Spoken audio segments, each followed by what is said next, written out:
गंधर्वी चंचलाक्षी मर चुकी है वो। फिर यहाँ कैसे है? ये कैसी माया है? गंधर्वी चंचलाक्षी? कौन है ये? क्या हो रहा है आपको भैया? भैया, किसकी बात कर रहे हैं आप? कौन है ये, मुझे बताइए भैया।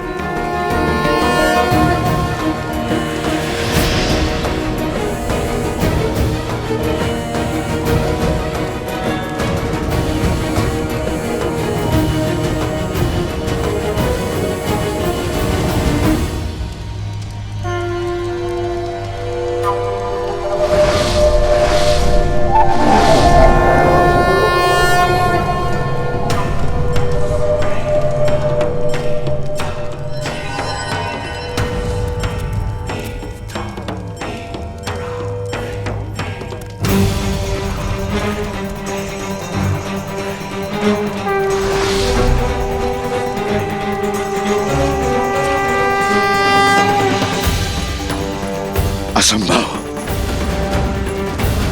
चंचलाक्षी लौट कर नहीं आ सकती। नहीं। क्या हुआ? श्री राम रुक क्यों गए? हम पर प्रहार क्यों नहीं कर रहे हैं? कदाचित वो हमारे प्रहार करने की प्रतीक्षा कर रहे होंगे। तो चलिए भैया, माता का नाम लेकर भौमास्त्र से युद्ध आरंभ करते हैं। भूमि देवी की शक्ति हमारे साथ होगी। सच और सोच का द्वंद्व अनोखा, राम विरुद्ध है राम के नंदन, मोड़ अनोखा आया है कैसा, युद्ध न जाए भौमास्त्र। पिता चाहे रघुकुल का मान, सूत चाहे सीता सम्मान। ये क्या कर बैठे लवकुश? भौमास्त्र की काट तो ब्रह्मशिरा अस्त्र है, और यदि प्रभु ने ब्रह्मशिरा का आवाहन किया तो लवकुश का ही नहीं, बहुत से जीवों का संहार होगा।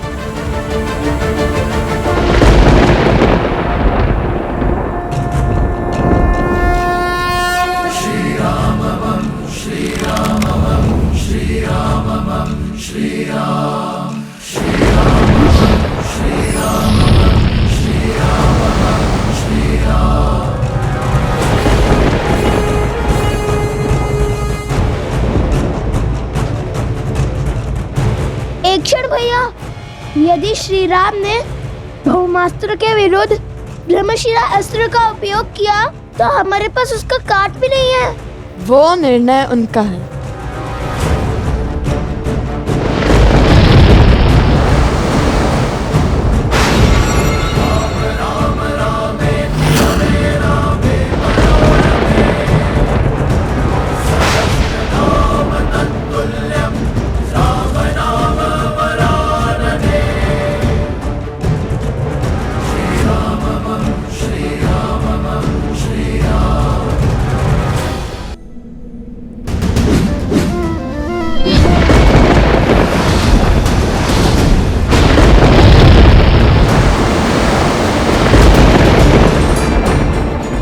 भौमास्त्र।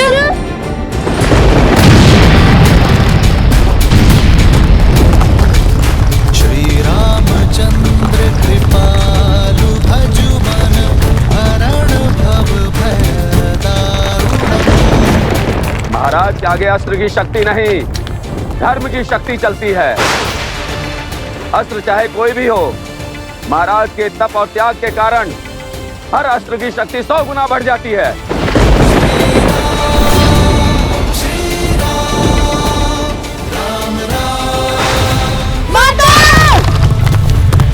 लवकुश!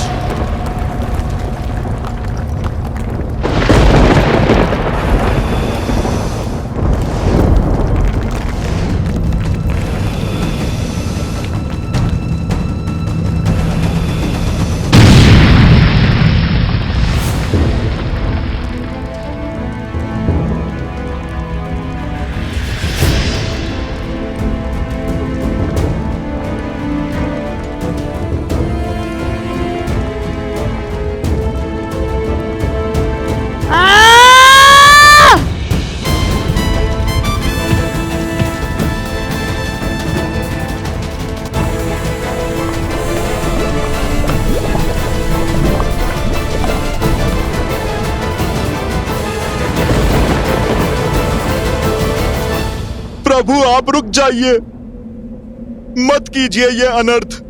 मेरे पास रुकने का कोई कारण नहीं है हनुमान। ये दो बालक अयोध्या के मान सम्मान को ध्वस्त कर रहे हैं, रामराज्य के स्वप्न का संहार कर रहे हैं। प्रभु, मैं भगवान वाल्मीकि के वचन से बंधा हूं, इसीलिए मैं आपको सत्य नहीं बता सकता, किंतु मैं आपको अवश्य इतना कह सकता हूं, ये जो घट रहा है उचित नहीं है प्रभु।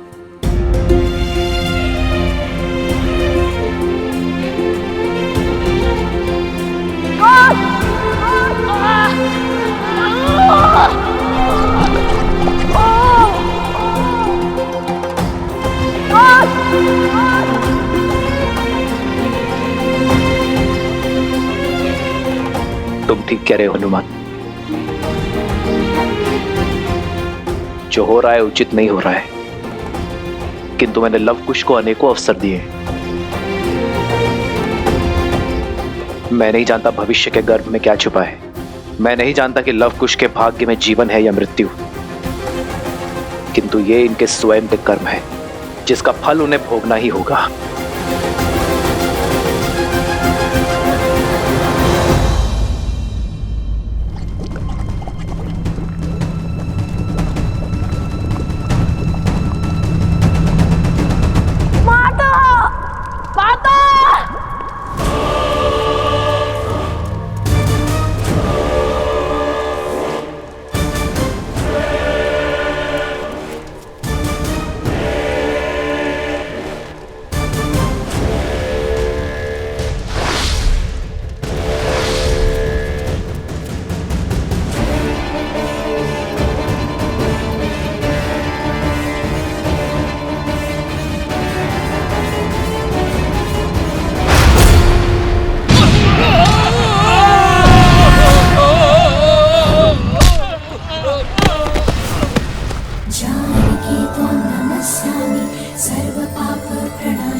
कुछ कीजिए भैया, अन्यथा हमारा एकमात्र सेवक भी स्वाहा हो जाएगा।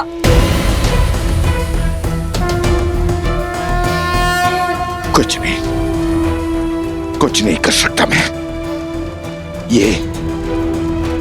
ये चंचलाक्षी है। क्या हुआ है आपको भैया? कौन है ये चंचलाक्षी? कैसे जानते हैं आप इसे? क्या नाता है आपका उससे? बताइए भैया, उत्तर दीजिए भैया। कौन है ये चंचलाक्षी? क्या हो रहा है आपको भैया? भैया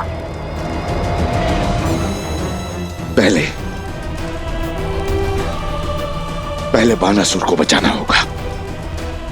यदि सीता को मेरा सत्य पता चला तो वो मेरी मृत्यु का भेद भी जान जाएगी।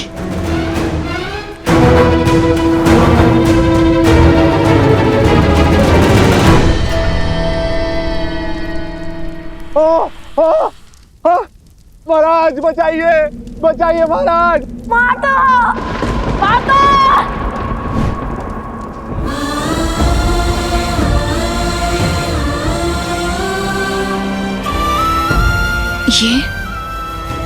ये सब माता! लवकुश, लवकुश, लवकुश! कहाँ हो तुम? कहाँ है लवकुश? लवकुश!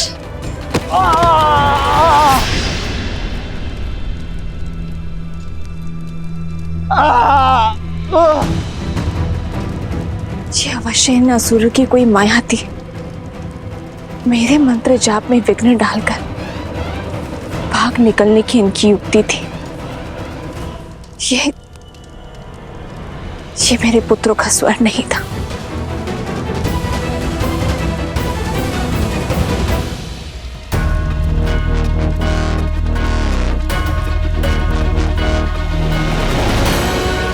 रुक जाओ दुष्ट!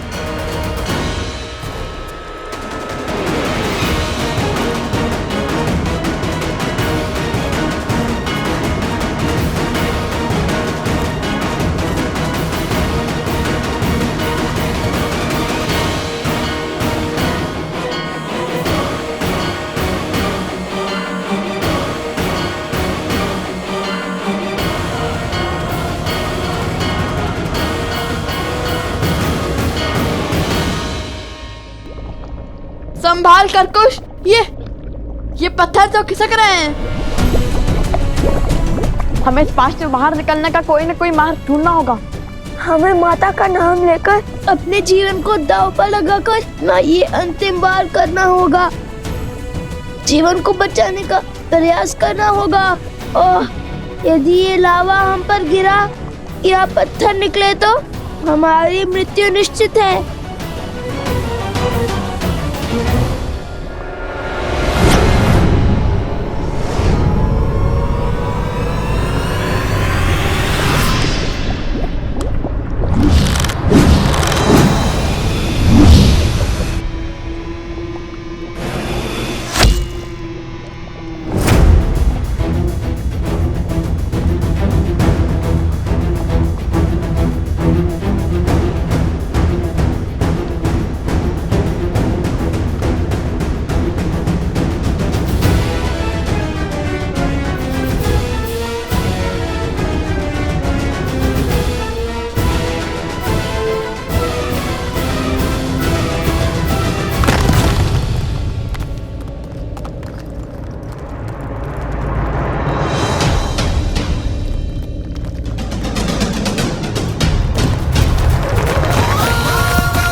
अद्भुत। मैं जानता था तुम दोनों अवश्य लौटोगे। तो बताओ, मृत्यु के इतना समीप जाने के बाद क्या इच्छा है तुम्हारी? क्या आप भी मुझसे युद्ध करोगे? क्या समर्पण करोगे? बालकों, मान जाओ प्रभु की बात। स्वीकार कर लो प्रभु का ये अवसर, स्वीकार कर लो।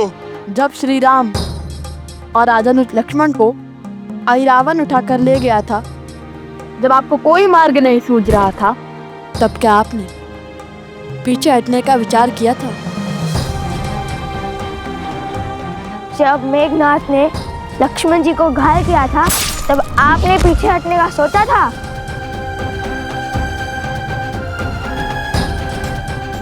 जिनके पास धर्म का साथ होता है,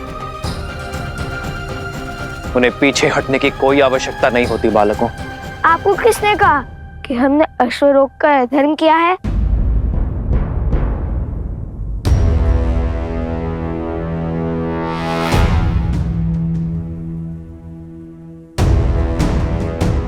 ये अश्वमेध का अश्व है, जो धर्मात्मा महाराज कौशल नरेश अयोध्यापति श्री राम की संपत्ति है और मर्यादा और धर्म की गति का प्रतीक है। जिसने भी इसे रोकने का साहस किया और अयोध्या की चतुरांगिनी सेना से युद्ध को आमंत्रण करेगा। हमने तो केवल ये चुनौती स्वीकारी है।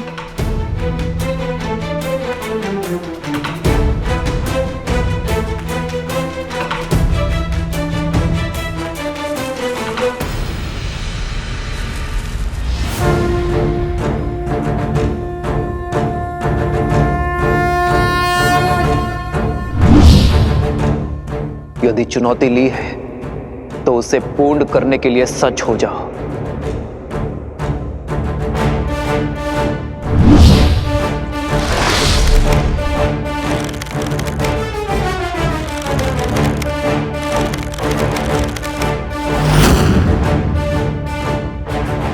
सावधान!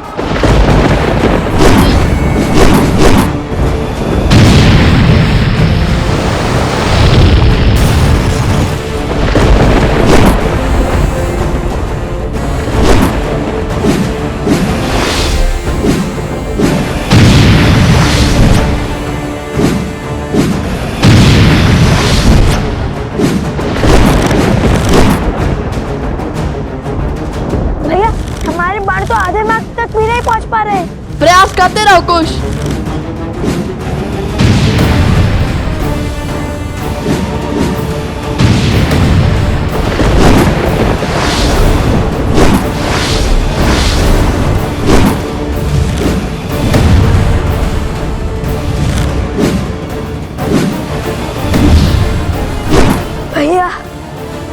उनके माथे पर तो श्वेत तक भी नहीं उभर रहे और यहाँ हम मन और संबल हारते जाते हैं।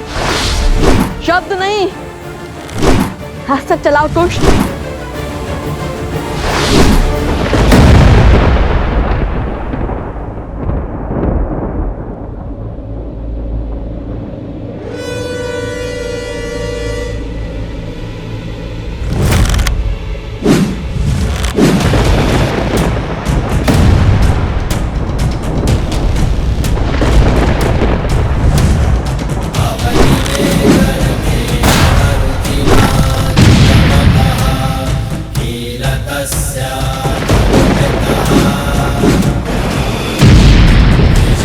किशोर अवस्था में ये बालक श्री राम के सामने खड़े हैं, उन श्री राम के सामने जिनके आगे रावण और बाली जैसे महाबली नहीं टिक पाए।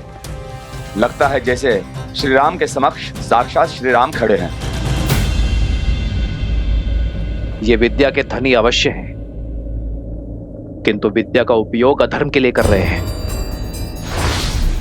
ये विद्या राष्ट्र की भलाई, देश के विकास के काम आनी चाहिए थी, किंतु उन्होंने बुराई का पथ चुना है, और बुराई चाहे जितनी बलशाली हो, अंत में हारती ही है।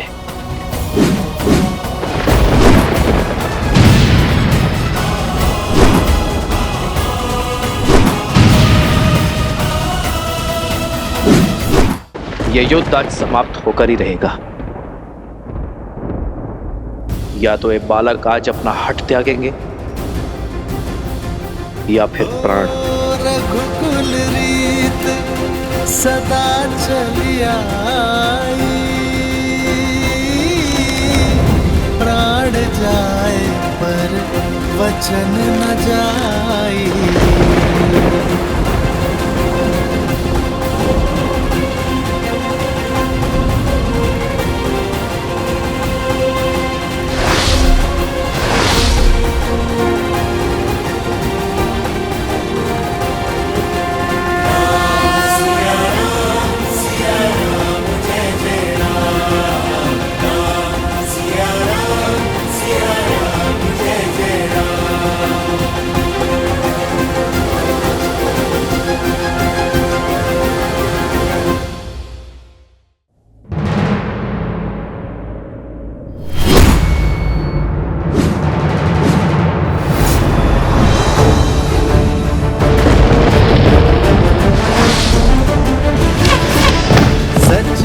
सोच का द्वंद्व अनोखा, राम विरुद्ध है राम के नंदन। हे महादेव, इस महाविनाश को रोकने का आप मुझे मार्ग दिखाइए। मेरे प्रभु और उनके वंशजों को इस अनर्थ से बचाइए महादेव।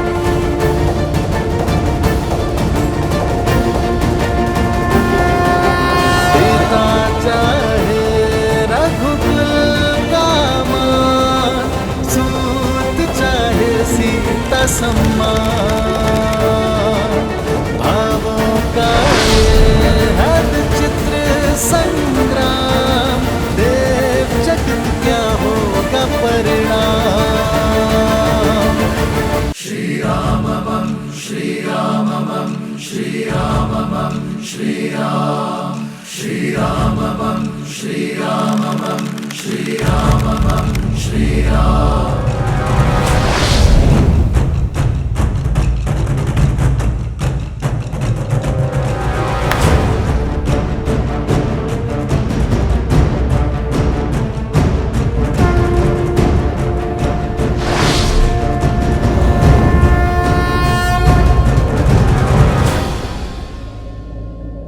लगता है भाग्य तुम्हारे साथ है बालकों, क्योंकि सूर्यास्त के पश्चात चलाया एक भी बाण रघुकुल में युद्ध नियम के विरुद्ध होता है। आज एक सूर्यवंशी के विरुद्ध तुम्हारी ढाल साक्षात सूर्यदेव बनकर आए हैं। नियति तुम्हें अंतिम अवसर दे रही है बालकों। जाओ, जाकर अपनी माता को सत्य बताओ। यदि कल सूर्योदय होने पर तुम दोनों के हाथों में धनुष दिखे तो उसी क्षण हट और हटी दोनों का अंत कर दूंगा।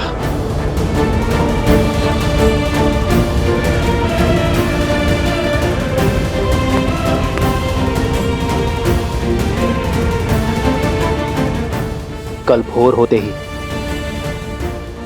अश्वमेध यज्ञ के अश्व और हनुमान को लेकर मैं अयोध्या के लिए निकल जाऊंगा।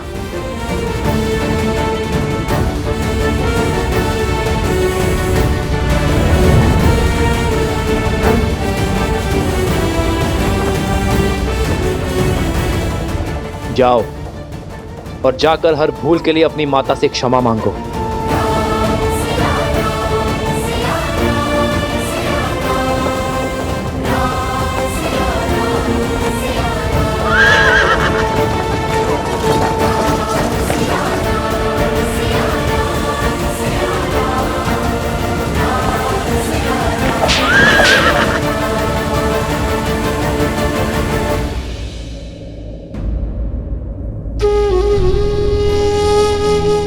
श्री रामचंद्र कृपालु भजमन हरण भव भय दारुणम। कृपा और दया के सागर है मेरे प्रभु श्री राम। यही उनकी महानता है। वो हर एक पापी को अंतिम अवसर देते हैं। उन्होंने रावण तक को दिया था। फिर आप दोनों तो उनके परम भक्त हैं। अपनी भूल सुधारिए। जाओ लवकुश, ये मेरी आपसे विनती है। अपनी माता को सब कुछ सच बता दो। फिर जो माता कहे आप वो ही करना। समझने का प्रयास करो बालकों। आज जो बाण रुक गए वो जलंधर अवश्य चलेंगे और वो प्रहार रघुकुल के मस्तक पर सबसे बड़ा कलंक होगा। जाओ, आप अपनी माता से बात करो। यदि बता नहीं सकते तो उन्हें यहां पर ले आओ। हर समस्या का समाधान स्वयं हो जाएगा बालकों।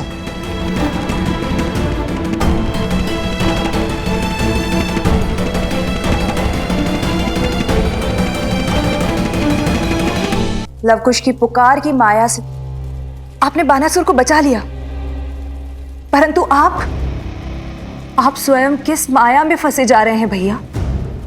क्या नाता है आपका इस गंधर्वी चंचलाक्षी से? और सीता के पीछे आपको वो क्यों दिखाई दे रही है? मुझे तो कुछ नहीं दिखाई दे रहा है। ये घटना संकेत है शुभनखा, उस श्राप का। कहीं वो सीता उस श्राप को पूर्ण करने का माध्यम तो नहीं, जो श्राप मुझे गंधर्वी चंचलाक्षी ने दिया था। पहेलियां मत बुझाइए भैया, मुझे स्पष्ट रूप से बताइए कि किस श्राप की बात कर रहे हैं आप?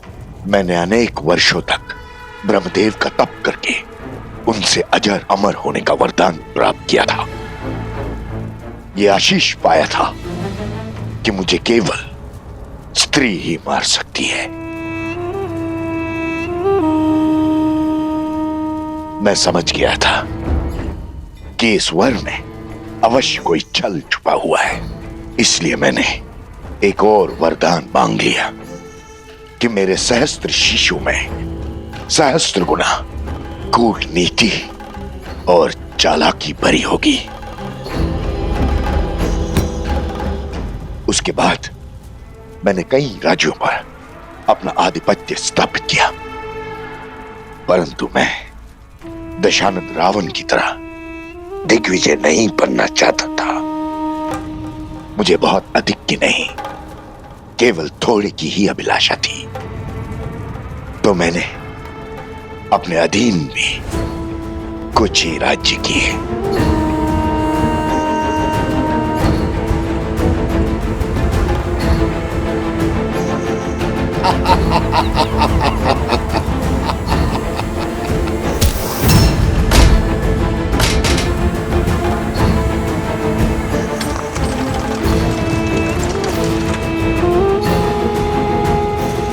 ये है हर किसी को अपने सामने झुकने पर विवश कर देने वाले सहस्त्र मुख।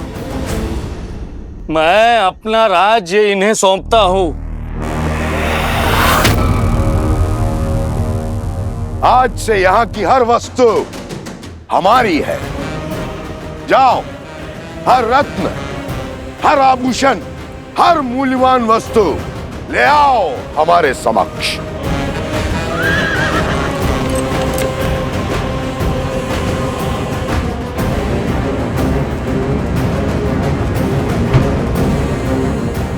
चलो सारथी।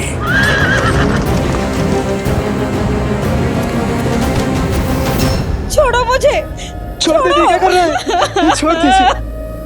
हर अनमोल वस्तु लेकर मैं उस राज्य से निकल ही रहा था कि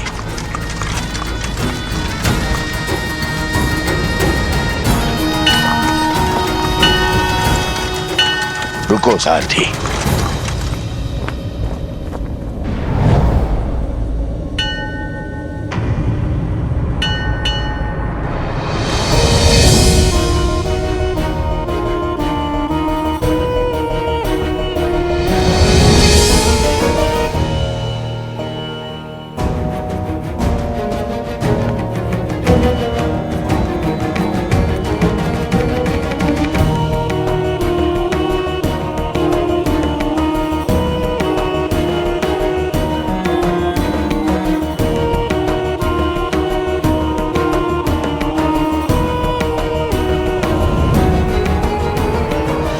अद्भुत, अनुपम, ये तो संसार का वो धन है, वो ऐश्वर्य है जिसे मेरे पास होना ही चाहिए। इसे न भोगा, इसे न पाया तो वरदान का लाभ क्या।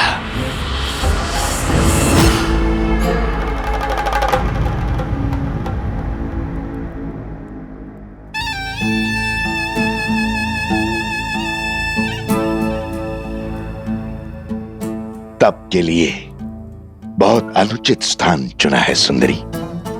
तुम्हारा तप और पूजा सफल हुई, अब कोई आवश्यकता नहीं। अब इस लक्ष्मी या किसी और देवी देवता की पूजा की। अब तुम मेरी हो। अब और लक्ष्मी और वैभव की आवश्यकता कहां।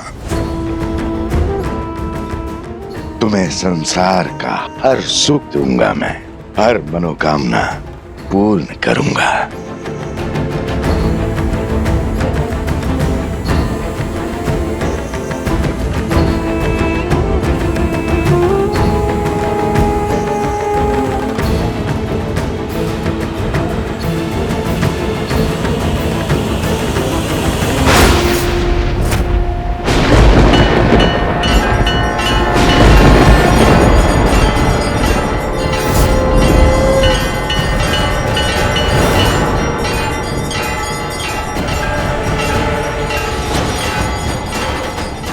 तुम्हारे स्पर्श ने मुझे अपवित्र कर दिया है सहस्त्रमुख। तुम्हारे मलिन मन का इस संसार में कोई स्थान नहीं। जिस शक्ति का तुमने अहंकार पाल रखा है वही तुम्हारे विनाश का कारण बनेगी।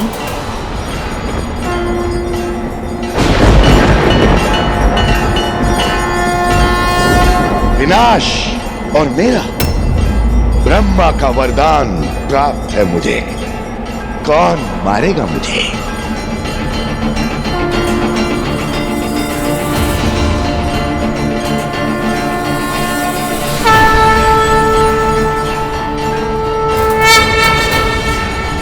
मैं गंधर्वी चंचलाक्षी, जिसके पावन तप को तुमने अपवित्र किया है, मैं तुम्हें श्राप देती हूँ। यदि मेरे माँ के प्रति भक्ति सच्ची है तो मुझे हर पुण्य मिल जाएगा, और जिस माँ लक्ष्मी की पूजा में तुमने विघ्न डाला है, एक दिन उन्हीं का रूप तुम्हारा अंत करेगा सहस्त्रमुख। उन्हीं के स्वरूप से तुम्हारा सर्वनाश होगा।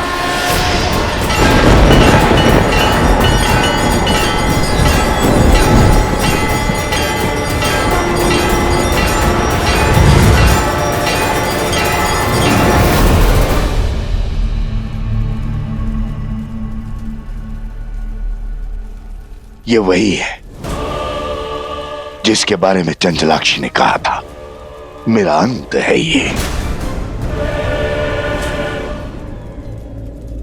संसार को भ्रम के जाल में फंसाने वाले मेरे भैया आज स्वयं एक भ्रम से भयभीत हो रहे हैं। शांत हो जाइए भैया, ये वो नहीं है जो। ये वही है, ये वही है। और भय भ्रम से नहीं, श्राप से है मुझे।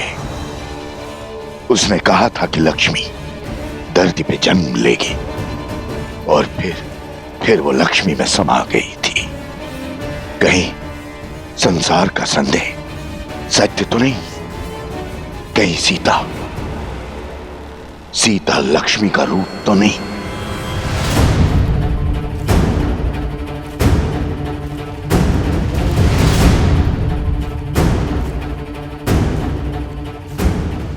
मुझे परिचय की क्या आवश्यकता है? पुराना शत्रु हूं तुम्हारा। मेरा पुराना शत्रु कौन हो सकता है वो जो पुनः लौट कर आया है? किंतु मेरी मृत्यु से क्या सिद्ध करना चाहता है वो? हो ना हो, ये बात जितनी छोटी लगती है उतनी है नहीं।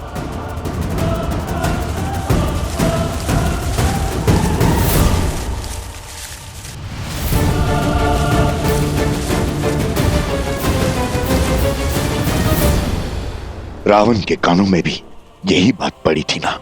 सबने कहा था ना कि राम विष्णु है, नर रूप में नारायण है, कहीं लक्ष्मी स्वरूपा सीता मेरे अंत का कारण तो नहीं। कदाचित तभी न रावण राम का वध कर पाया और न ही सीता का स्पर्श। भैया, बल के पर्याय सहस्त्रमुख रावण हैं आप। यदि आप निर्बल हो जाएंगे तो हमारे कुल की शक्ति कौन बनेगा?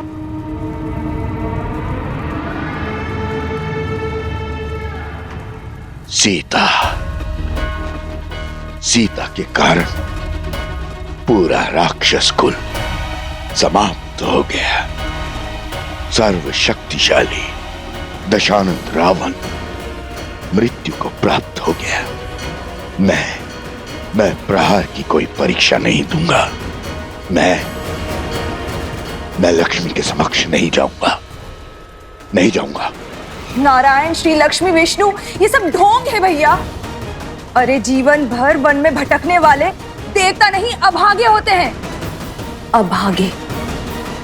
जो बात संसार नहीं समझा वो आपको समझनी होगी भैया। मानना होगा कि वो सीता एक साधारण सी स्त्री है। आप स्वयं सोचिए भैया, क्या ईश्वर के अवतार को भी क्या इतनी सारी परीक्षाएं देनी पड़ती हैं? इतने दुखों को भोगना पड़ता है? इतना असहाय होना पड़ता है? विजोग का विष पीना पड़ता है? वो नारायण जो अपने बल से संसार को बदल दे, अपने सुदर्शन से हर पाप का संहार कर दे, क्या उसे 14 वर्ष का वनवास भुगतने की आवश्यकता है?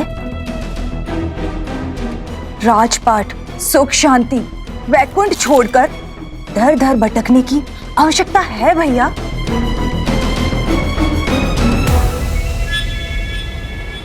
और जिसे आप लक्ष्मी समझ रहे हैं, जिसके भय से थर थर कांप रहे हैं, वो पूरे 1 वर्ष तक हमारे भैया की बंदी रही। यदि वो लक्ष्मी का रूप होती तो क्षण भर में तो लंका से अंतर्ध्यान हो जाती और एक वार से दशानन की हट को तोड़ देती। भ्रम को बल पर हावी मत होने दीजिए भैया, तनिक सोचिए। तो फिर सीता के पीछे मुझे उस चंचला की छवि क्यों दिखाई दी?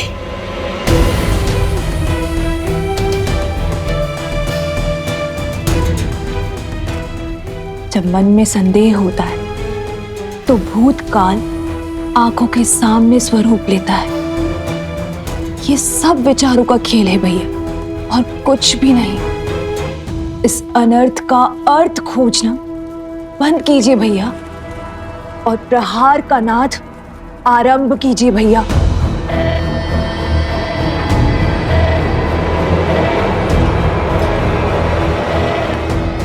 यदि विश्वास हो गया हो तो आगे बढ़े। हमारा अगला दांव शीघ्र, अति शीघ्र चलना होगा हमें भैया।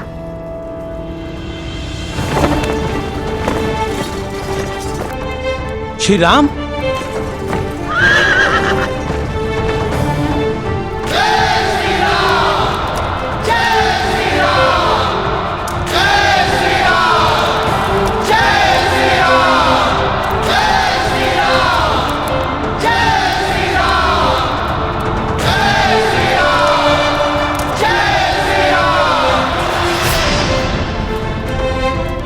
मैं आप सभी के भावों को समझता हूं, किंतु सर्वप्रथम मैं अपने भाइयों और मित्रों से मिलना चाहता हूं। कहां है वो?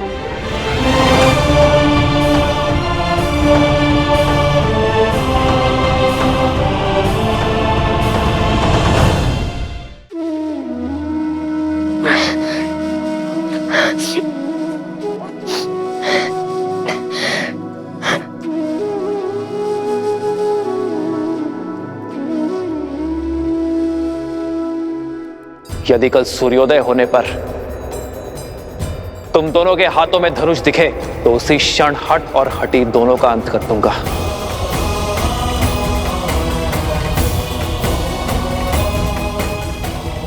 कल भोर होते ही अश्वमेध यज्ञ के अश्व और हनुमान को लेकर मैं अयोध्या के लिए निकल जाऊंगा। भैया, अब क्या होगा? रामायण कैसे संपूर्ण होगी? अब तो हम हार गए श्री राम से। हमें अश्व लौटाना ही होगा। अश्वमेध यज्ञ संपूर्ण होने का अर्थ है हमारी प्रतिज्ञा पूर्ण रहना। वो प्रतिज्ञा जो हमने देवी सीता और श्री राम को साथ मिलवाने के लिए ली थी। यदि सिया राम ही साथ नहीं आएंगे तो राम राज्य कैसे आएगा?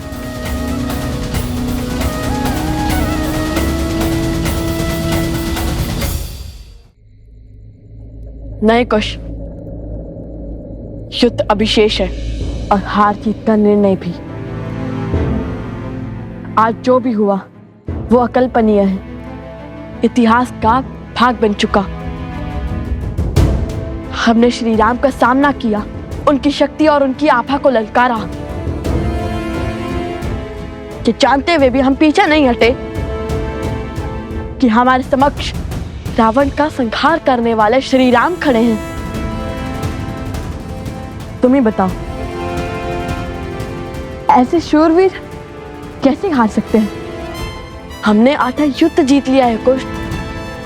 आज उनका केवल एक दाव उचित पड़ा है। स्मरण रहे, माता कहती है, धैर्यम सर्वत्र साधनम। भाग्य भी साथ साधने वालों का साथ देता है।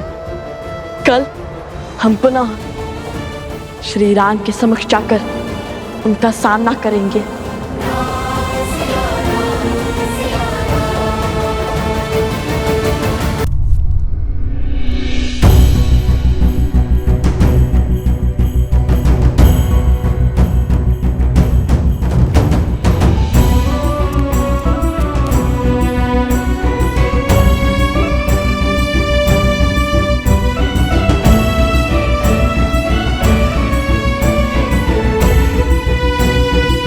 मैं कुछ क्षण एकांत में अपने भाइयों और मित्रों के साथ रहना चाहता हूं। जो आज्ञा महाराज।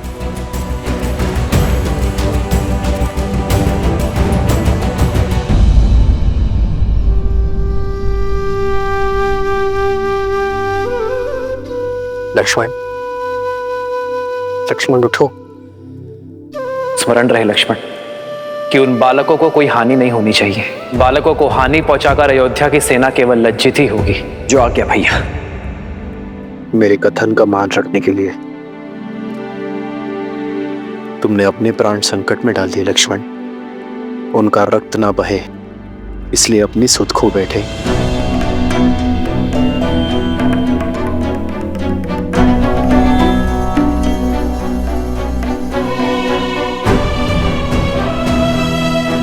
शत्रुघ्न,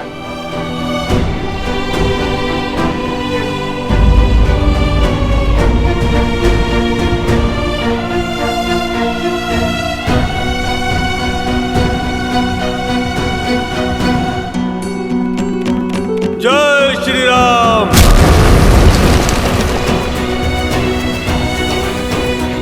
अपने भाई के पापों को पीछे छोड़ आपकी शरण में आया हूं प्रभु, मुझे स्वीकार कीजिए प्रभु। विभीषण,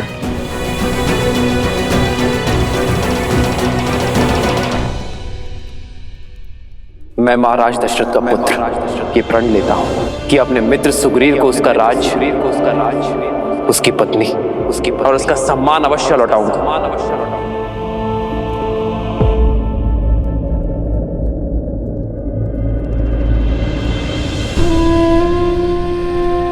भरत, भरत मेरे भाई, उठो भरत, तुम्हारे राम भैया आए हैं। जाओ भरत, बिना किसी बंधन के जाओ, चाहे अब उन 2 बालकों को जो दंड देना पड़े दो, और अयोध्या का अश्वमेध यज्ञ पूर्ण करवाओ। स्मरण रहे, माता कहती है, धैर्यम सर्वत्र साधनम, भाग्य भी साथ साधने वालों का साथ देता है। कल हम पुनः श्री राम के समक्ष जाकर उनका सामना करेंगे। किंतु सत्य तो ये भी है ना भैया, यदि आज सूर्यास्त नहीं हुआ होता तो हम जीवित नहीं होते। नहीं भैया, मैं भयभीत नहीं हूँ, मृत्यु का भय नहीं है मुझे। मैं तो केवल ये बात सोचकर व्यथित हूँ कि यदि आज हमें कुछ हो जाता तो माता का क्या होता। उन्होंने अपना पूरा जीवन अकेले बिता दिया, हमारे होने के आभास के साथ निकाल दिया, किंतु शेष जीवन किसके सहारे बिताती।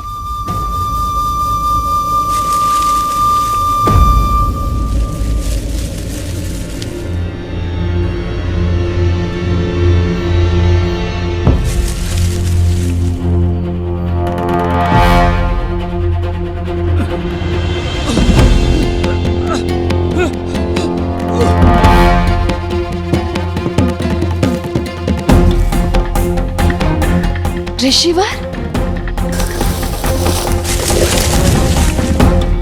ऋषिवर, क्या हुआ आपको? उठिए।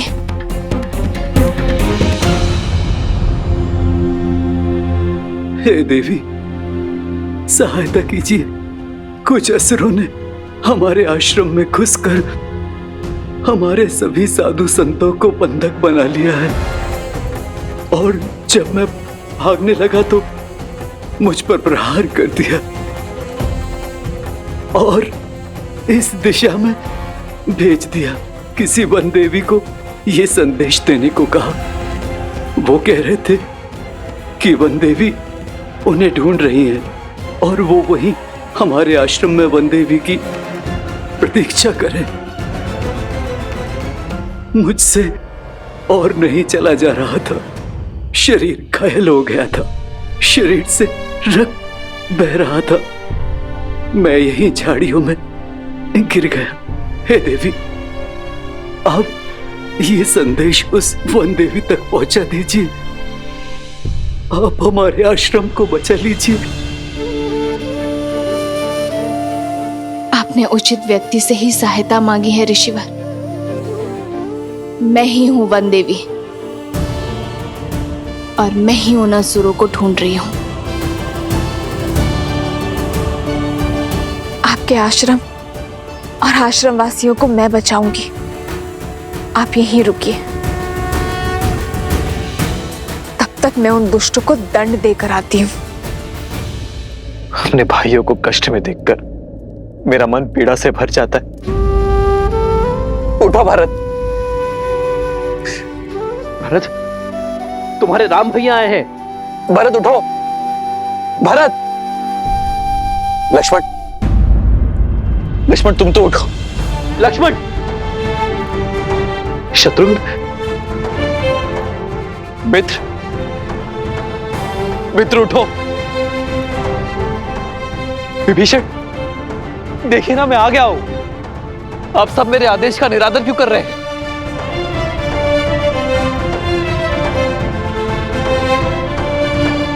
अब सब शुभ होगा। तुम्हारे सम्मान को क्षति पहुंचाने वाले उद्दंडियों को दंड अवश्य मिलेगा। बस आप सब अपने नेत्र खोलिए, मुझसे बातें कीजिए। जितनी पीड़ा में आप सब हैं, उससे अधिक पीड़ा मैं उन्हें दूंगा।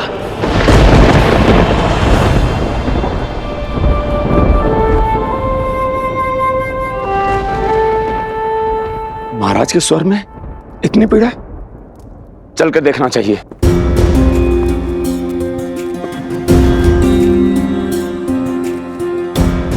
वैद्यराज, आप तो इतने दिनों से इनका उपचार कर रहे हैं, तो फिर ये ठीक क्यों नहीं हो रहे हैं? ऐसी कौन सी औषधि है जो उपलब्ध नहीं है? आप मुझे बताइए, मैं वो औषधि लेकर आऊंगा। आप बस इन्हें स्वस्थ कर दीजिए वैद्यराज। मेरे भाइयों, मेरे मित्रों को स्वस्थ कर दीजिए। महाराज, जिन अस्त्रों का वार इन पर हुआ है वो असामान्य अस्त्र है। हम उन्हीं अस्त्रों की काट खोज रहे हैं। इनकी सुध लौटाने के लिए हमें तनिक और समय चाहिए।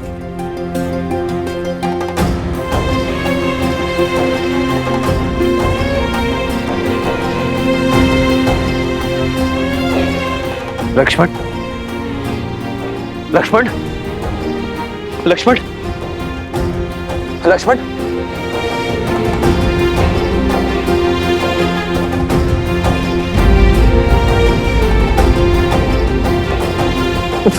भरत!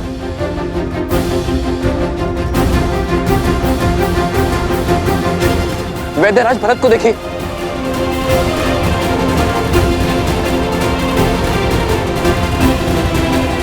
उपवैद्य, सभी जड़ी बूटियां अतिशीघ्र ले आओ। इसी क्षण हमें इनके प्राण बचाने होंगे, अन्यथा अनर्थ हो जाएगा।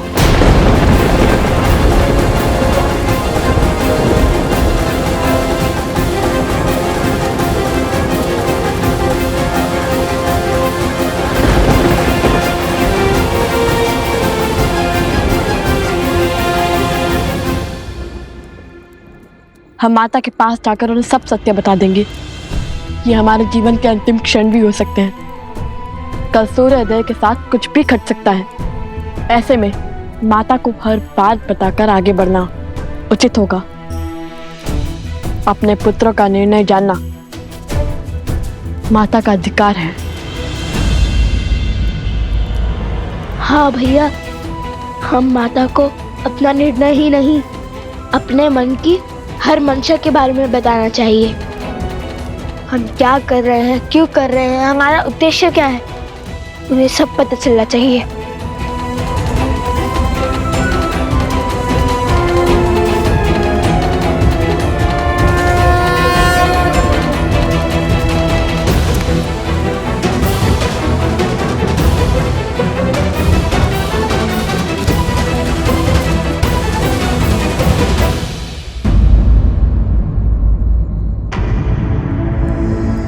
आओ सीता, भीतर आओ।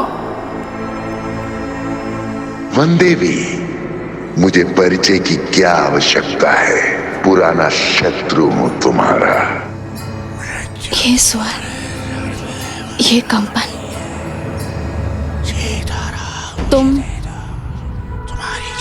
तुम वही हो ना जो स्वयं को मेरा परम शत्रु कहता है, और भेड़िए के वेश में भी तुम्ही ने प्रहार किया था ना?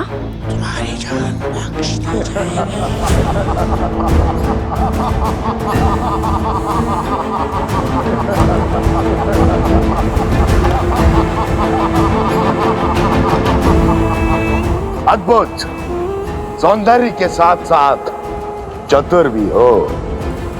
वो संदेह, वो प्रश्न जो तुम्हें यहां खींच के लाया है, उनके उत्तर पाने का समय आ गया है। आओ, पग आगे बढ़ाओ, आश्रम के भीतर आओ सीता।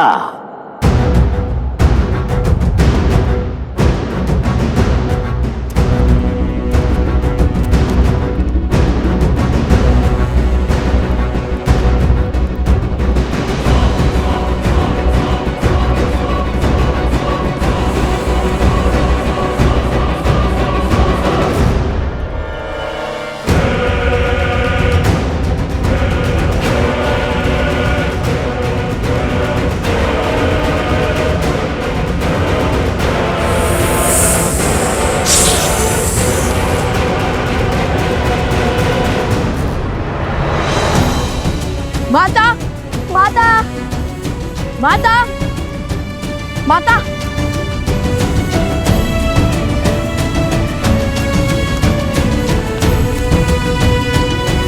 माता, माता, माता गई कहाँ? गुरु माँ को भी कुछ नहीं पता और ना ही कुमोद में दीदी को।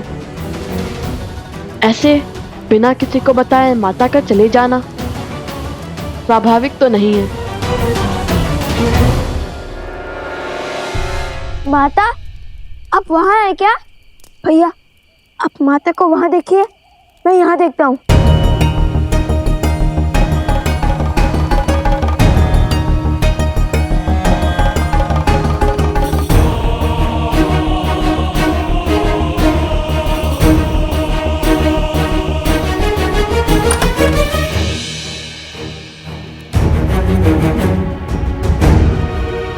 लव, कुश, क्या हुआ? इतने चिंतित क्यों लग रहे हो? आपने माता को कहीं देखा?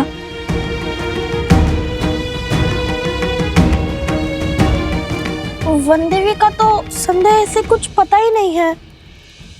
आश्रम से बाहर निकली थी, भैया ने देखा था, तब से लौटी ही नहीं। क्या? माता संध्या से ही नहीं लौटी?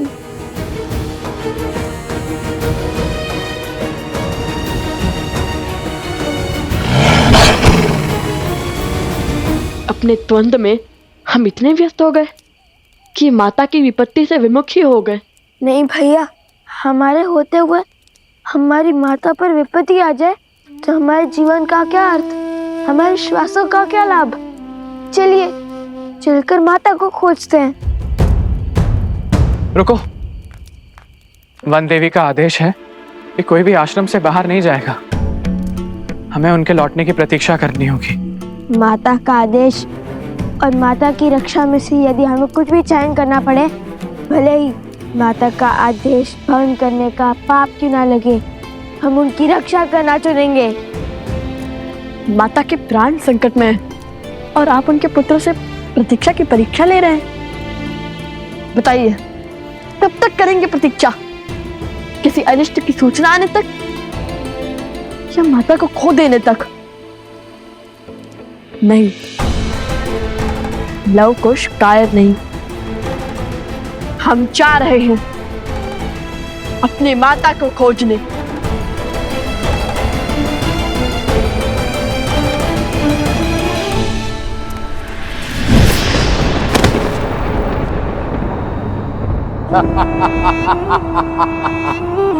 ये कैसी माया है?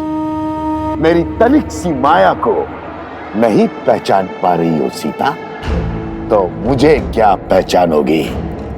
ये वही माया है जिसका उपयोग वर्षों से तुम्हारे परिवार के विरुद्ध करता आया हूं मैं। अब इसी माया से तुम्हारे पुत्रों के हाथों तुम्हारे पति के प्राण लेने हैं मुझे। बहुत पुराना प्रतिशोध पूर्ण करना है तुमसे। अपना बल दिखाने का प्रयास मत करना, अन्यथा एक चुटकी बजाते ही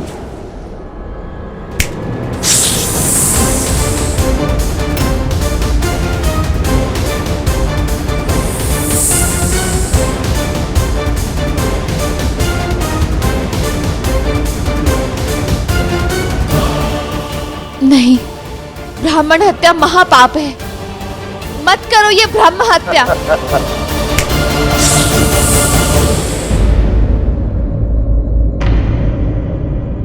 अभी भी मुझे पाप पुण्य का भेद समझा रही हो? ज्ञान देते देते दाव खेल जाना आता है तुम्हें, परंतु आज यदि तुमने कोई भी खेल खेला, कोई भी दुस्साहस दिखाने का प्रयास किया, तो जिस रघुकुल ने सदा साधु संतों की रक्षा की है, उसी रघुकुल की पुत्र वधू इन साधुओं की मृत्यु का कारण बनेगी।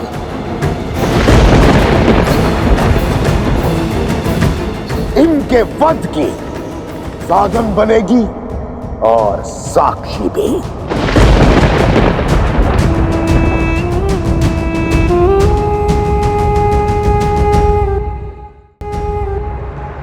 क्या चाहते हो तुम? क्यों मेरे कारण इन ब्राह्मणों को दंड दे रहे हो? यदि तुम्हारे प्रतिशोध की अग्नि तुम्हारे पीड़ा बुझा सकती है, तो प्रहार मुझ पर करो।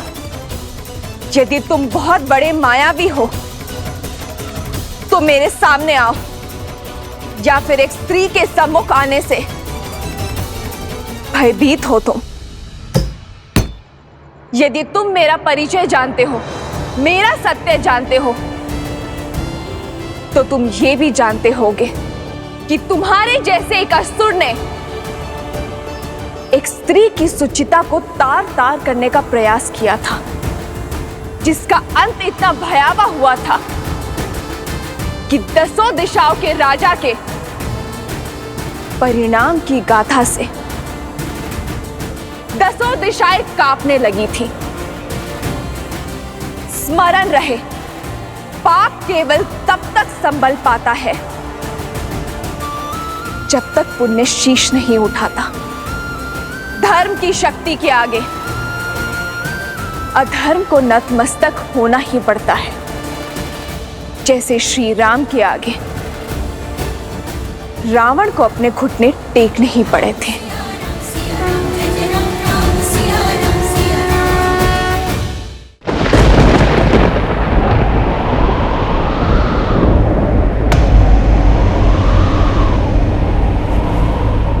वो दशानंद रावण था, किंतु मैं सहस्त्रमुख रावण हूं। सहस्त्रमुख रावण।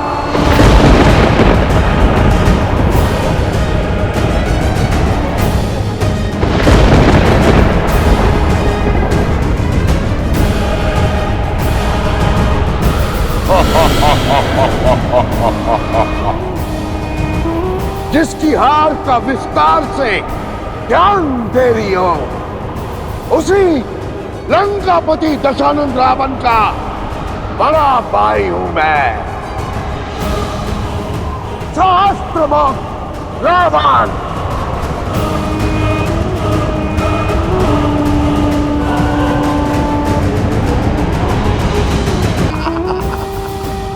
जिसकी हार का विस्तार से ज्ञान दे रही हो, उसी लंकापति दशानंद रावण का बड़ा भाई हूं मैं।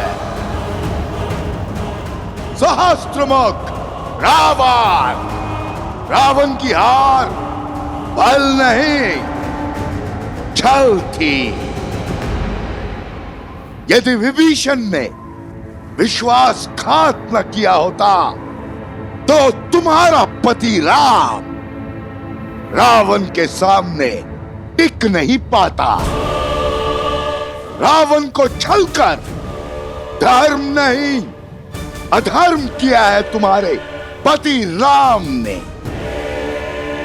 किंतु मुझे ब्रह्मदेव का आशीर्वाद प्राप्त है।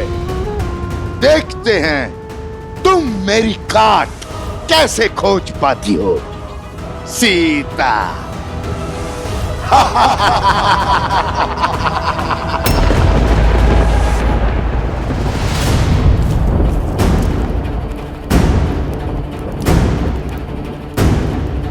रुको कुश।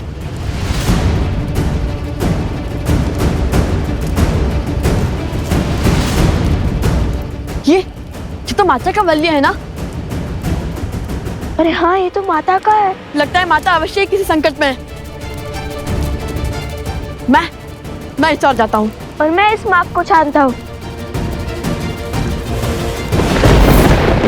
अब राम की सीता का अंत रामायण की इस कथा को सदा सदा के लिए अपूर्ण रखेगा।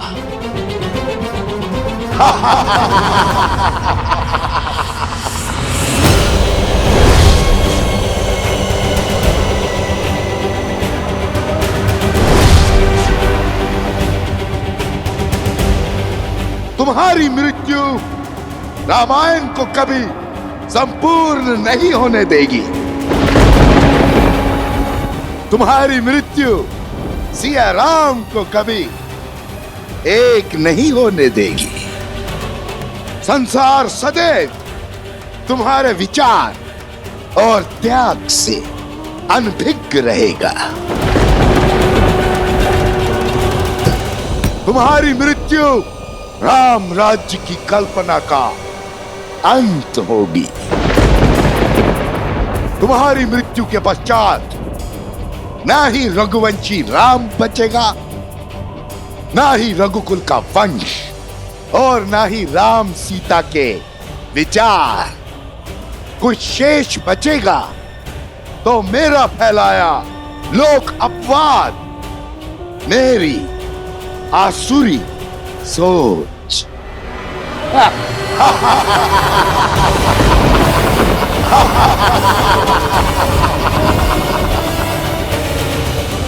राम राज्य का अंत अटल है सीता, अटल है।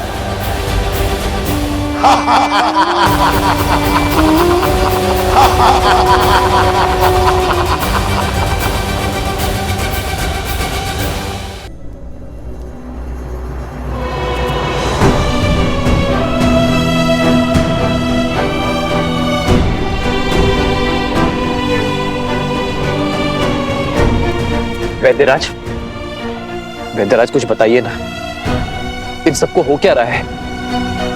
इन सब के मुख इतने श्वेत क्यों पड़े हैं? ऐसा लगता है जैसे सारा रक्त शरीर से निकाल लिया गया। पता नहीं महाराज, इन सब की मूर्छा आकस्मिक बढ़ती जा रही है। कोई उपचार, कोई औषधि काम नहीं कर रही है।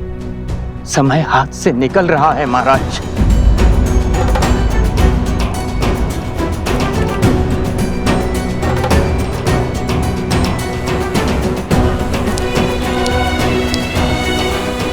ये पात्र 8 पहर में रिक्त हो जाएगा, अर्थात 8 पहर में एक काल चक्र पूर्ण हो जाएगा। यदि उससे पहले इन्होंने आंख नहीं खोली तो ये सब सदा सदा के लिए मृत्यु को प्राप्त हो जाएंगे महाराज।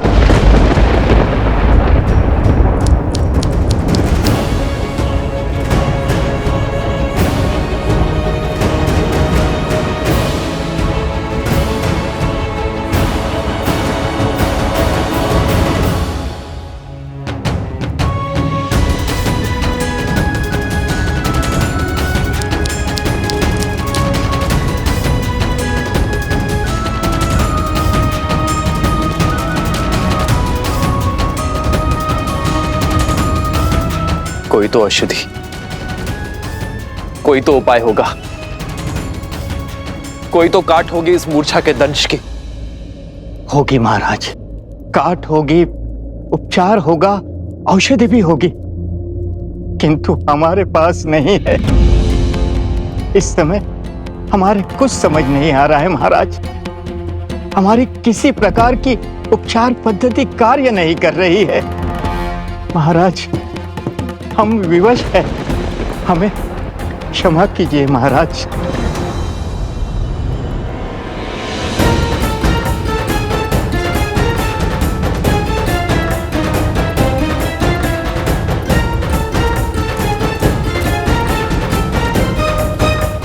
अरे अरे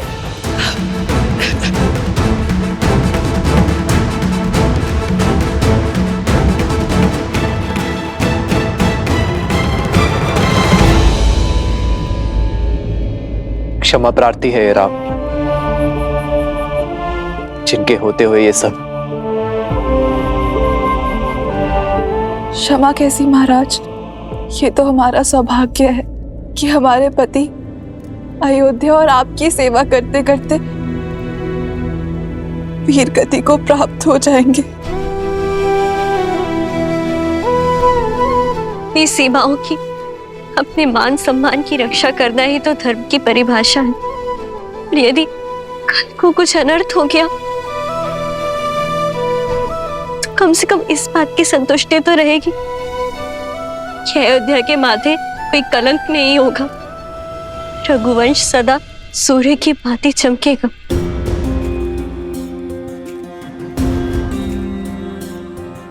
राम की नीति है,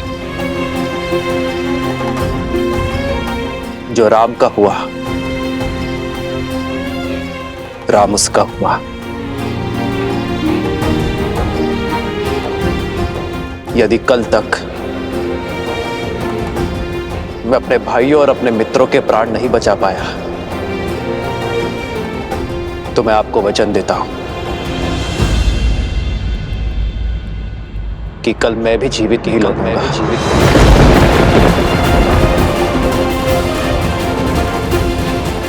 अपने भाइयों और अपने मित्रों के पार्थिव शरीर को मैं अपने प्राणों से श्रद्धांजलि दूंगा। ये राम का वचन है, ये राम का वचन है। हो रघुकुल रीत सदा चली आई, प्राण जाए पर वचन न जाए।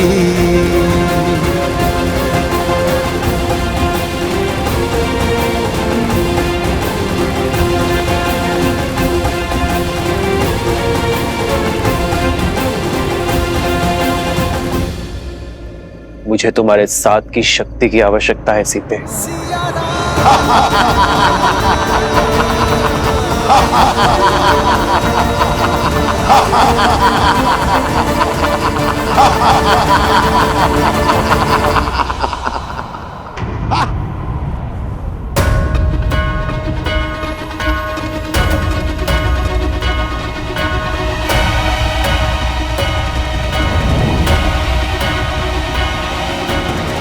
मूर्ख असुर, अभिमान के मद में वही भूल करने जा रहा है जो हर असुर करते हैं।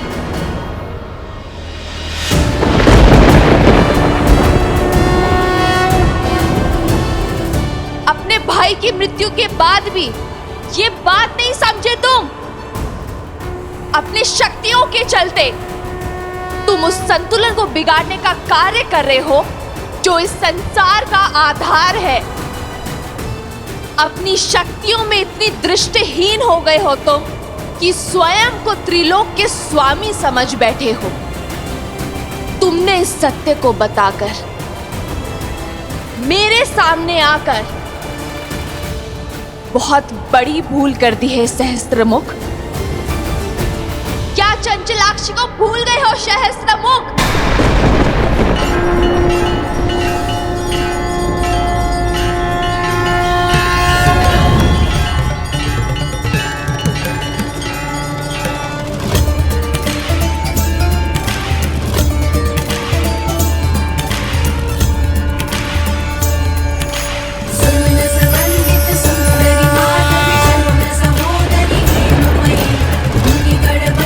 मोक्ष प्रदायिनी मंजुल भाषिणी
मैं तुम्हें श्राप देती हूँ। जिस माँ लक्ष्मी की पूजा में तुमने विघ्न डाला है, एक दिन उन्हीं का रूप तुम्हारा अंत करेगा सहस्त्रमुख। अधर्म का मार्ग छोड़, धर्म का पथ चुनने का समय आ चुका है सहस्त्रमुख रावण। और अधर्म के इस त्याग को दिशा अंतर मन का प्रकाश देगा। वो प्रकाश हर अंधकार, हर नकारात्मकता का अंत करेगा।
जीवन की सच्ची पूंजी मन की उदारता और मस्तिष्क की भद्रता में है, जो धर्म को संबल देता है, ना कि लोभ का वो जाल जिसमें हर असुर फंसे होते हैं।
ये शक्ति, ये साहस, ये तेज, ये तो मुझे हिल जाएगा, मेरा अंत कर देगा।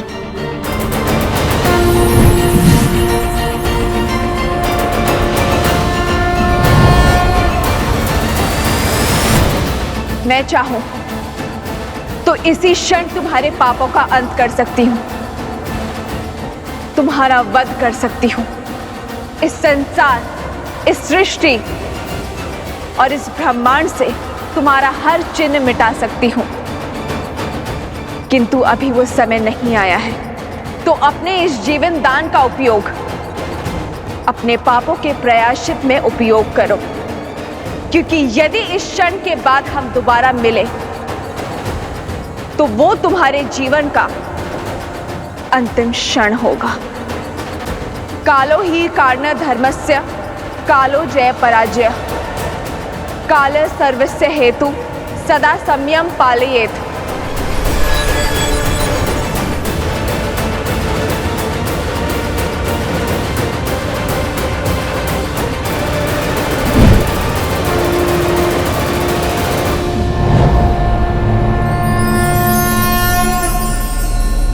सीता,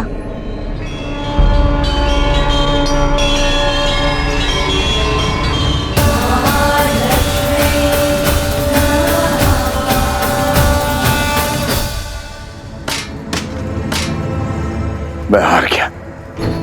वो सीता लक्ष्मी है, सीता ही लक्ष्मी है। भैया क्या हुआ वहां? बताइए मुझे। तुम हो हर समस्या का मूल। तुमने ही रावण का अंत करवाया, अब मेरा भी करवाओगी। तुमने कहा था ना, वो देवी का रूप नहीं, नारायण की श्री नहीं, एक साधारण स्त्री है जिसे तुम अबला समझ रही थी। वो बल का आधार निकली, मेरा काल निकली, लक्ष्मी का अवतार निकली।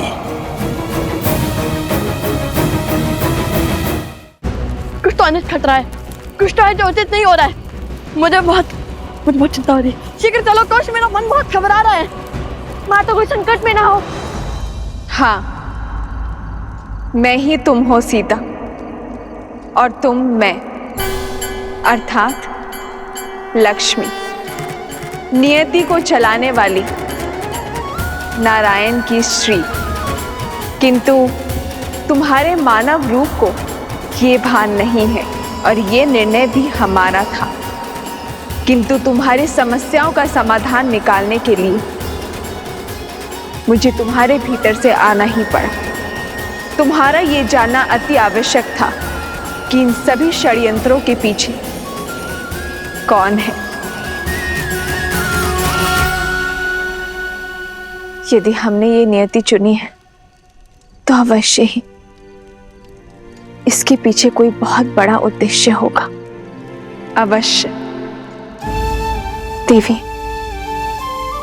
आवश्यकता से अधिक ज्ञान उद्देश्य में संदेह को जन्म देती है। व्यक्ति हर बात, हर घटना, हर मनुष्य के कर्म के पीछे संदेह करता है। किंतु सीता के जन्म में संदेह का कोई स्थान नहीं है।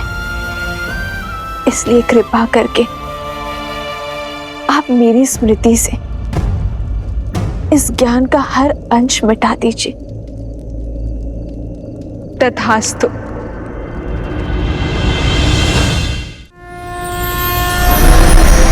सिद्धलक्ष्मी परालक्ष्मी लक्ष्मी नमोस्तुते महालक्ष्मी नमः।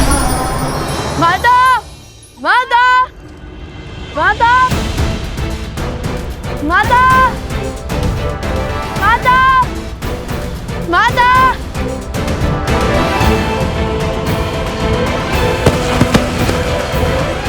माता, माता,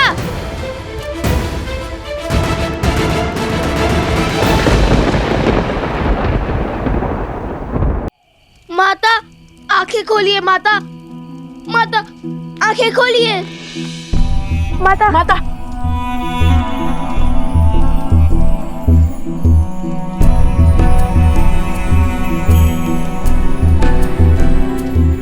लव कुश, आप ठीक तो है ना? क्या हुआ था आपको? यूं अकेले वन में क्यों चली आई? यदि आपको कुछ हो जाता तो? बस, प्रश्नों की बौछार करने की आवश्यकता नहीं है। मैं ठीक हूँ। किंतु आप यहाँ कर क्या रही थी?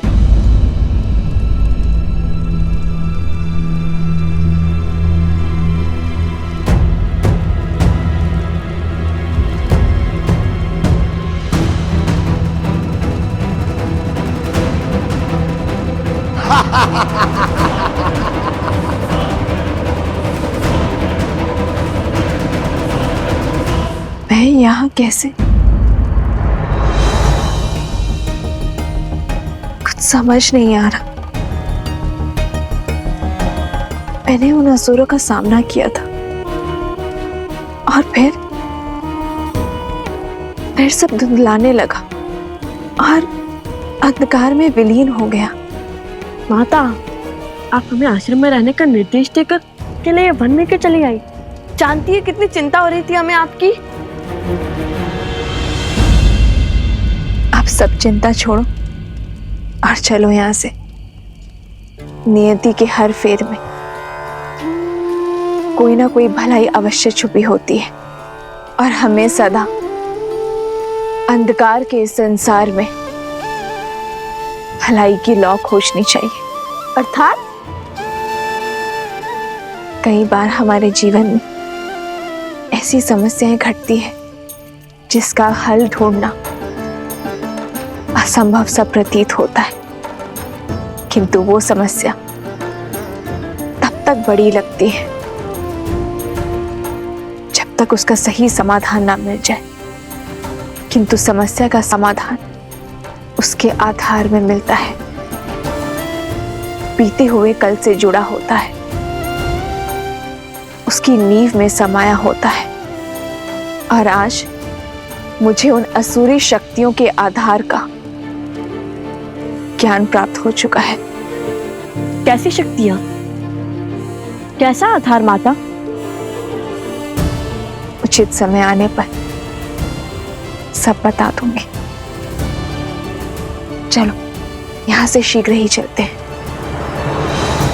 तुमने कहा था ना, वो देवी का रूप नहीं, नारायण की श्री नहीं, जिसे तुम अबला समझ रही थी, वो बल का आधार निकली, मेरा काल निकली, लक्ष्मी का अवतार निकली। क्यों क्यों भेजा था तुमने मुझे उसके समक्ष?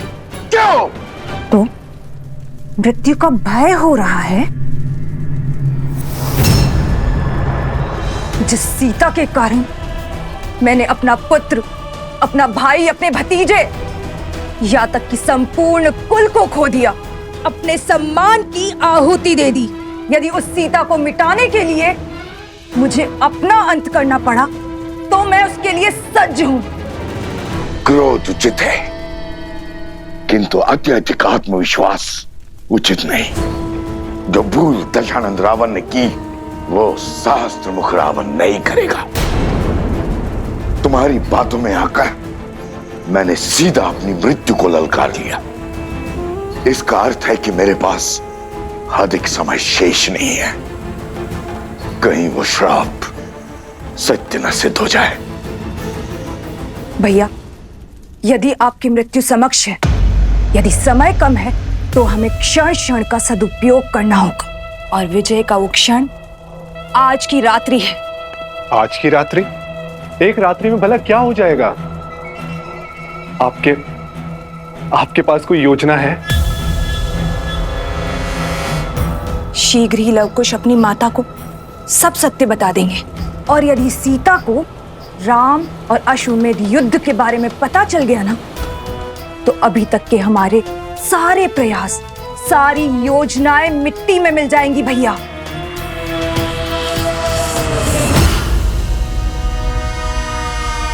और सीता कभी राम और लवकुश का युद्ध होने ही नहीं देगी। और यदि राम को सब सत्य पता चल गया, तो वो इस द्वंद्व से पीछे हट और उन्हें अपनाने के लिए वो आगे बढ़ जाएगा।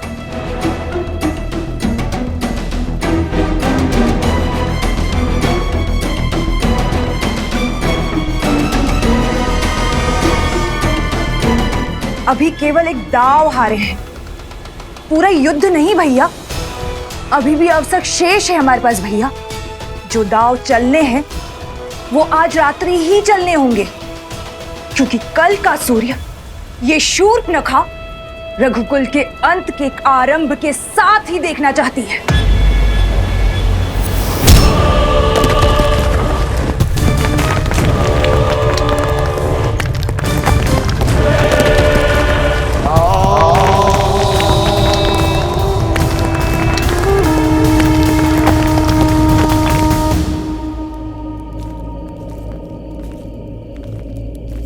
समझे कुश, माता ने क्या कहा? हाँ भैया, कि कभी कभी समस्या सुलझने का नाम ही नहीं लेती। और ये भी समझ गया कि हमें माता को सत्य बताने से पहले अंतिम बार और प्रयास करना चाहिए, कोई आधार और मार्ग खोजना चाहिए। वो आधार जो समस्या के आज में नहीं, बीते हुए कल से जुड़ा हो। क्या बात है भैया, बड़े बुद्धिमान है आप, बिना बताए समझ गए।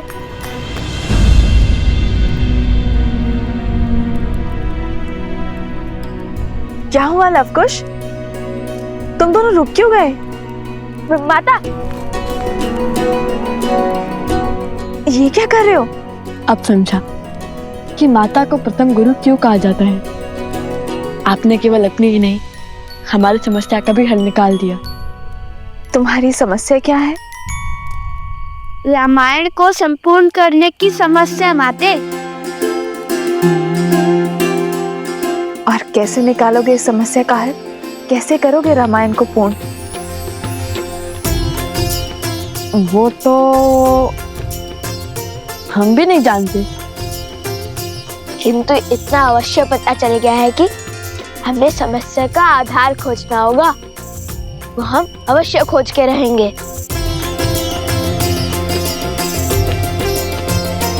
तुम दोनों मुझसे कुछ छुपा तो नहीं रहे हो ना?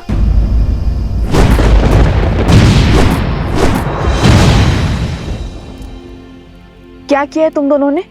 आपको हमारी सौगंध है माता, जब तक हम रामायण संपूर्ण ना कर ले, आप हमसे इस संदर्भ में कोई भी प्रश्न नहीं करेंगी। किंतु परंतु कुछ नहीं माता, हमारा उद्देश्य रामायण की संपूर्ति है। और आप भी वही चाहती है ना कि भविष्य में कोई रामायण पर, श्री राम पर प्रश्न ना उठाए।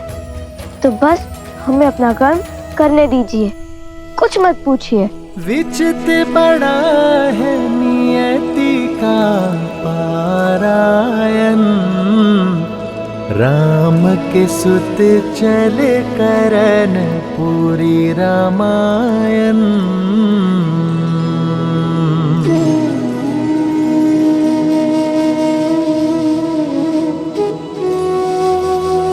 आर्य सुमंत, आप बड़ी देर से जाग रहे हैं, तनिक कुछ देर के लिए विश्राम कर लीजिए। मैं यहाँ सूर्योदय की प्रतीक्षा कर रहा हूँ, इस असहनीय रात्रि के बीतने की बाट जो रहा हूँ, क्योंकि मेरा मन कहता है कि कुछ तो है जिसे हम समझ नहीं पा रहे हैं, जिसका संकेत प्रकृति की ये उथल पुथल दे रही है।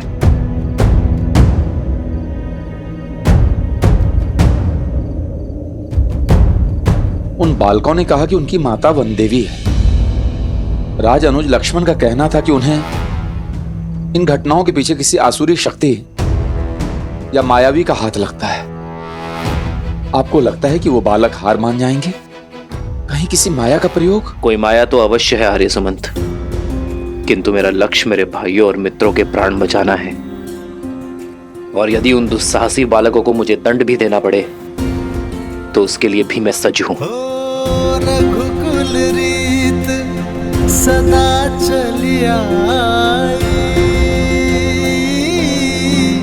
प्राण जाए पर वचन न जाए।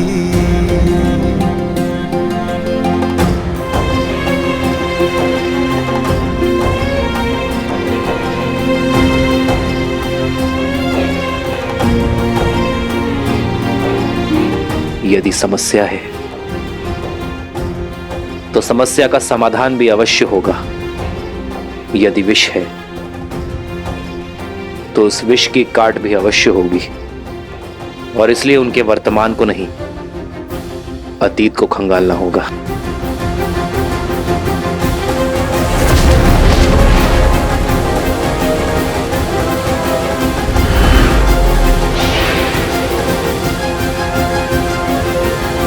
आर्य सुमंत, सर्वप्रथम हमें घायलों को बचाना होगा। जी महाराज। सावधान! बचाओ कोई, बचाओ, बचाओ!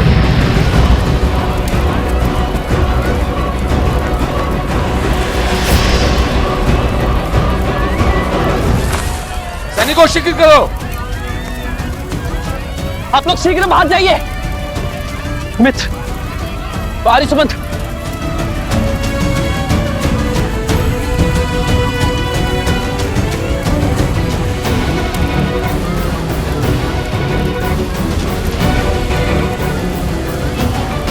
सैनिकों शीघ्र करो।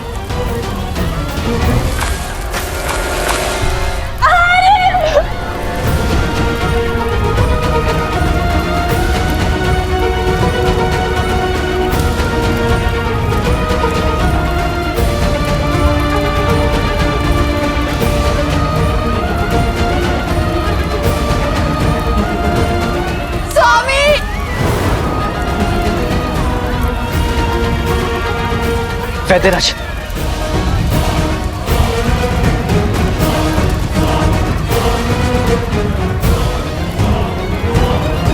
आप तीनों वहीं रुक जाइए, भीतर संकट है। हम नहीं रुक सकते जयश्री। नहीं उर्मिला, श्रुति नहीं। ये निवेदन नहीं, आदेश है। मैं अपने भाइयों को कुछ नहीं होने दूंगा, मुझ पर विश्वास रखिए।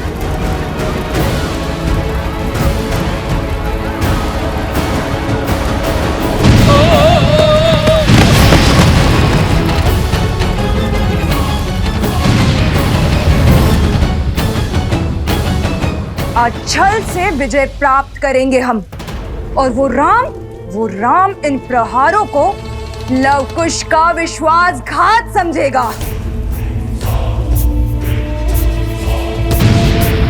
साम दाम दंड भेद हर युक्ति हर शक्ति लगाऊंगा।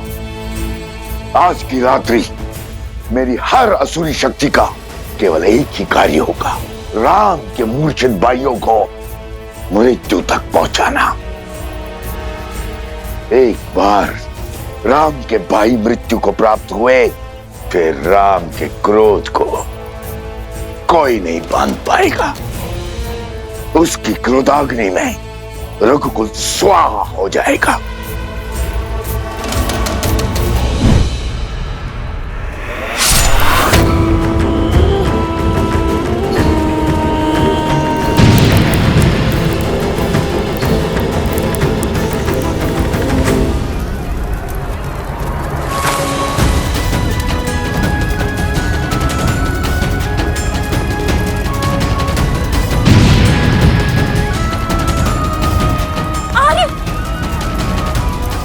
शीघ्र करो, इन्हें नदी के तट पे ले जाओ।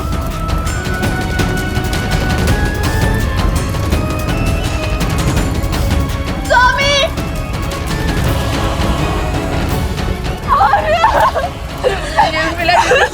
मत जाइए, रुक जाओ, मेरे पति है माँ। नहीं उर्मिला, भाई मैं भक्ति को मत बिसराओ, विश्वास रखो श्री राम पर। वो अपने भाइयों को कुछ नहीं होने देंगे। लक्ष्मण, आर्य सुमंत, आप बाहर जाइए।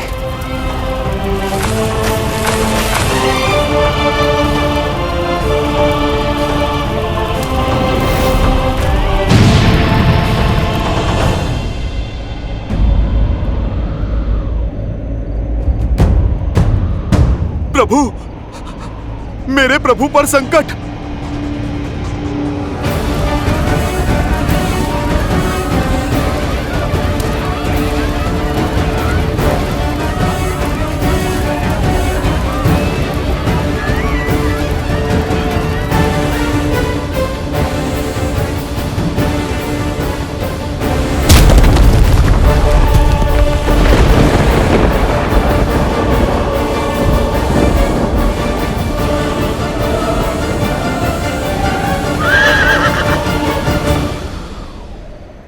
मैंने समर्पण किया है अपनी इच्छा से।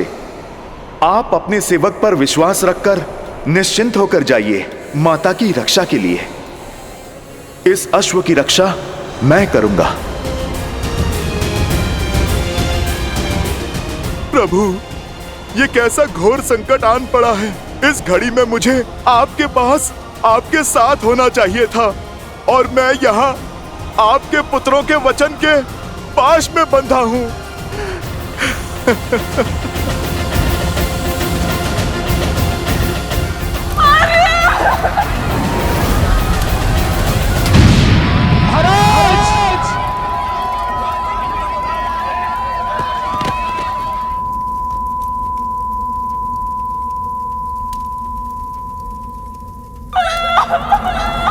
महाराज, महाराज!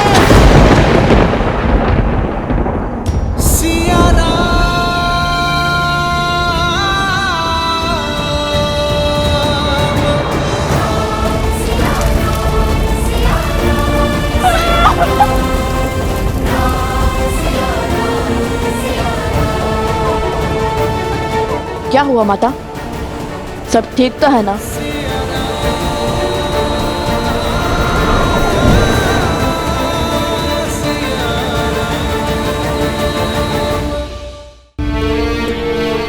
ये रात्रि, ये पहर इतना विचित्र क्यों? आज प्रकृति का हृदय अशांत सा प्रतीत होता है। पुत्रों, तुम दोनों विश्राम करो, मैं भी आई। ऐसा क्या आभास हुआ होगा माता को?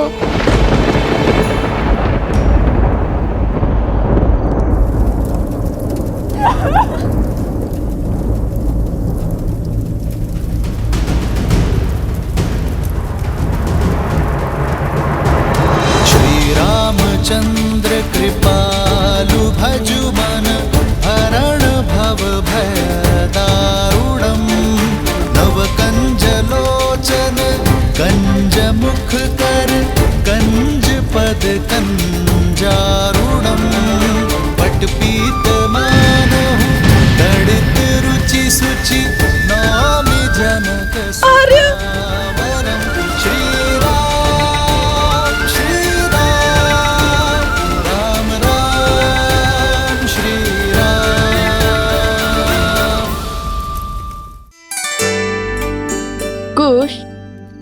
वहाँ उस मंदिर में चलते हैं, कदाचित माता मंदिर में होंगी। कहाँ जा रहे हो? माता को खोजने। अरे भला वन देवी को क्या संकट होगा? वो तो स्वयं में सी क्या शिक्षित और प्रशिक्षित है, अपने आप आ जाएंगी। किंतु तुम्हारा विचार क्या है? कल क्या करोगे प्रातःकाल? कुछ भी हो जाए, बस कल धनुष मत लेकर जाना श्री राम के समक्ष, समझे? कोई नई समस्या मत खड़ी कर देना। हम नई समस्या खड़ी करने नहीं, पुरानी समस्या का समाधान खोजेंगे। और अस्त्र त्यागना समाधान नहीं है। श्री राम से हार कर भी नहीं समझे कि उनसे कोई नहीं जीत सकता। ऐसा क्या समाधान खोज लोगे तुम? देवी सीता।